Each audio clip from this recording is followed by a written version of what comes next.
Keep me off balance.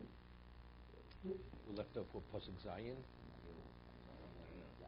Vayitzvu al Midyon, kashetziva Hashem es Moshe. And they went to war against Midyon, as Hashem has commanded Moshe, v'yargu kol zochar, and they killed all the males. Es malchi Midyon horgu al chaleim, es evi, es rekem, es sur, es chur, es reva. Chameshes malchi Midyon, there were 5 kings of Midyon, they spilim bor horgu b'chorav.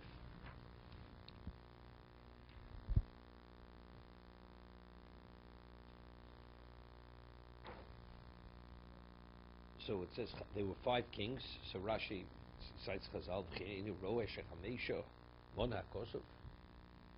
right? If you count larger numbers, you have to give me the number to tell me what is. But 5, just by mentioning the 5, you see it's 5. So what does that have to tell us? Chameshes Malchin Midyon. It's obvious. That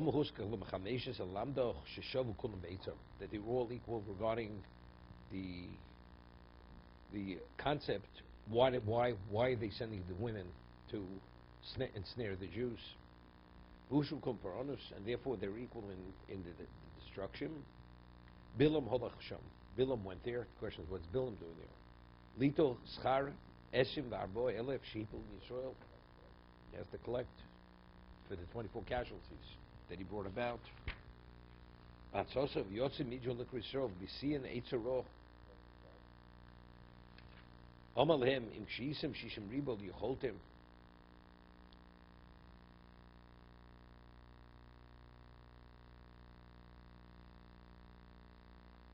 So the Sifchum says, why did they kill him? I mean, he wasn't a Midianite, right? The war was against the Midianites. Bilam wasn't from Midian. The answer is, he deserved to die because of what he advised them. Amalhem im kshisim shishim ribol yicholtem lahem. So he said, well, all of a sudden he sees 12,000 Jews going against the Midianites. He says, when you were 600,000, you weren't able to stand up against Midian. You're coming with 12, even though there were 13,000, right? Because we said Shevet Levi was included, and then he says 12. Noslo schoro misholem v'lo kibchu. They paid him full payment. The Chorev. Says the Torah goes on, how did they kill him bechorev with a sword? Why? Hu ba'al Yisrael v'echlef nuso bin nusam. He switched his craft to their craft. Shein otzchim el v'piyam. Right? Our power lies, our victory comes through our mouths. Like they tefillah bakosha, which is tefillah bakosha. Ubohu v'tofas nusam. He went and took hold of our craft. L'kalam b'fiv. Curse us with his mouth. As he took our craft, which is the mouth, we took his craft. So again, they switched umnosa bu'umnas ha'umos. Doesn't say, I always point this out, doesn't say it's the umnos of Edom. It says the cherev is umnusam shel umos, shebon b'cherev shenemar. And he cites the pasuk that Yitzchak had said to Esau. Right? So we will speak about this. So what do we say? What do we say? Challenge this week. Okay. He says, where do we see that it's the umanos of the umas olam, which they live by the sword? Because it says by Esau acharb chotichya. What? So. No, I don't mean that. But it seems to be it's unique to Esau, right? That's what he says. I can't accept the Torah because it says Achab Chotichya. I mean, that's why Esau Edom turned down the Torah. So what I explained was Esau misunderstood what his father said to him. Esau claimed he has a right to the birthright. When he said after he gave the bracha to Yaakov and he saw that the bracha actually was effective, because he was, as the Sefarno says, he saw it took effect. He realized Esav wasn't the one who was supposed to get it. He didn't realize how unworthy Esav was. He didn't know he was a Russia, but he was unqualified. But Esav still has a claim. I'm the B'chor. Yaakov took my brooks. Achar b'choticha. Achar b'choticha means no different than any other goy. Just as any other non-Jew, what is his craft? It's cherev. He understood achar b'choticha. That's my uniqueness. That's my right. Achar b'choticha. He misunderstood it. When Yitzchak said achar b'choticha, that's umas shalom sa'olam. You're no different than any other nation. That's what the posuk. They took on the umas shel olam, which come becherev. And where do we find that's the umness of the olam? Because it says achar b'choticha.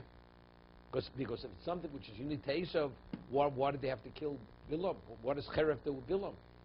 So from this pasuk we see, we understand achar b'choticha doesn't mean the way Esav understood achar b'choticha. No, it was a quantification. It was a classification. You're a achar b'choticha person. You're like no different than any other nation in the world. But Esav took it as what? This is something unique. I have the birthright. I am the B'chor, but I have achar b'choticha, my paralyzing the sword. Let's do tomorrow.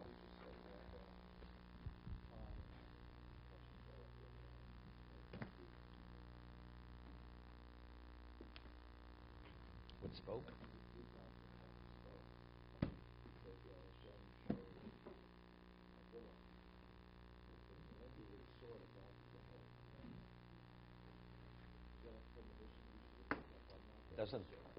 It doesn't say about the man with a sword in his hand.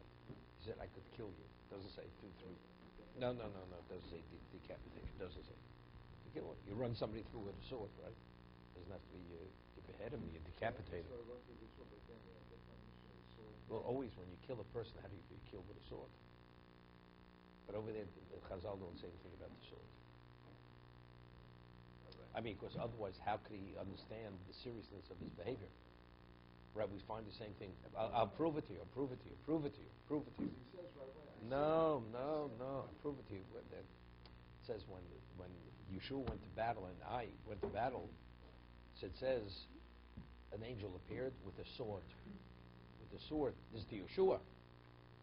So you see? And he says, are you foe or friend? That's the question Yeshua asked the Amal. But it's also Charba Shlufa. He had a drawn sword. And he asked him, are you a friend or foe?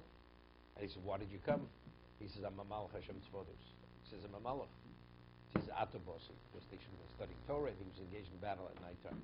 So you see, the sword is even to Yeshua, not only to Bilam.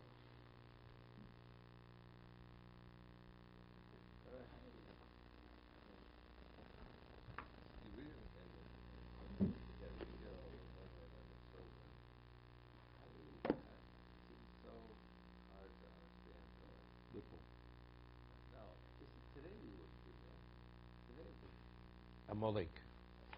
When Hashem meets Hashem, Reishis Gem Amalek Achrisa Adi Oved. At the end, Amalek is going to be wiped out. No man, woman, or children. There's not going to be a trace of them. What if we wouldn't do it? Right? Not saying Amalek, but he's asking. Since I'm just shifting over from there. First of all, anybody above the age of less than the age of 3, the women weren't killed. Only women above the age of 3 were killed. Because they royal zocher. That's the only reason.